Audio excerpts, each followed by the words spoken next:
ఈ వీడియోలో సాహిత్య అకాడమీ అవార్డుని 2023కి గాను ప్రకటించారు. దాని గురించి నేను ఎక్స్‌ప్లెయిన్ చేస్తాను. మరియు ఏమిటి ఈ సాహిత్య అకాడమీ అవార్డ్స్? ఎవరికి ఇస్తారు? ఎప్పుడు ప్రారంభించారు? మరియు 2023కి గాను హిందీ లాంగ్వేజ్‌లో ఎవరికి ఇచ్చారు? ఏ బుక్‌కి ఇచ్చారు? ఇంగ్లీష్‌లో ఎవరికి ఇచ్చారు? ఏ బుక్ కొరకు ఇచ్చారు? మరియు మన తెలుగు లాంగ్వేజ్‌లో ఎవరికి వచ్చిందో ఈ వీడియోలో నేను ఎక్స్‌ప్లెయిన్ చేస్తాను. 24 భాషలలో సాహిత్యంలో అందించే సేవలకు గాను ఈ సాహిత్య అకాడమీ అవార్డ్స్‌ని ఇస్తారు.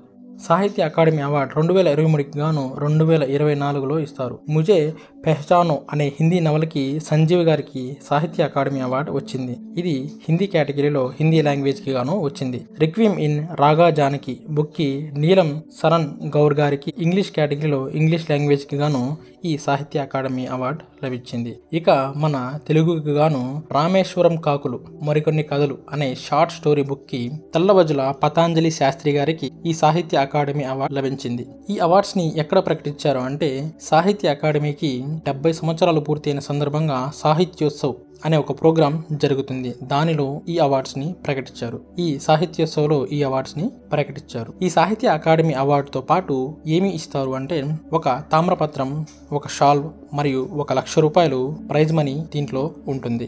ఇక ఈ సాహిత్య అకాడమీ ఎప్పటి నుంచి ప్రారంభమైంది అంటే 12 మార్చ్ 1954లో ప్రారంభమైంది. 70 సంవత్సరాలు పూర్తయింది. ఢిల్లీలో హెడ్ క్వార్టర్స్ ఉంది. మన దేశంలో వివిధ భాషల్లో సాహిత్యానికి చేసిన కృషికి గాను, సేవకు గాను అంటే ఆయా భాషలలో పుస్తకాలు రాయడం, నవలలు రాయడం వీటిని ప్రమోట్ చేయడానికి, వారిని ప్రోత్సహించడానికి ఒక ఆర్గనైజేషన్ పనిచేస్తుంది. ఈ అవార్డ్స్ని 24 భారతీయ భాషలకి ఈ అవార్డ్స్ ఇస్తారు. మన భారత రాజ్యాంగంలోని 8వ షెడ్యూల్లో ఉన్న 22 లాంగ్వేజెస్కి మరియు ఇంగ్లీష్ మరియు రాజస్థానీ లాంగ్వేజెస్తో కలిపి 24 లాంగ్వేజెస్కి ఈ అవార్డ్స్ ఇస్తారు. మొదటిసారి ఈ అవార్డ్స్ని 1955లో ఇచ్చారు. 1955లో హిందీ కొరకు మొదటిసారి మక్కన్ లాల్ చతుర్వేది గారికి హింతరంగికి ఇచ్చారు. 1960లో ఇంగ్లీష్ కొరకు ఆర్కే నారాయణ్ గారికి ది గైడ్కి రావడం జరిగింది. 1955లో తెలుగు కొరకు ఆంధ్రుల సాంఘిక చరితము అనే బుక్కి గాను సోరవం ప్రతాప్ రెడ్డి గారికి లభించింది. ఈ వీడియో మీకు నచ్చినట్లయితే లైక్ చేసి సబ్స్క్రైబ్ చేయగలరు. మీ ఫ్రెండ్స్కి షేర్ చేయగలరు.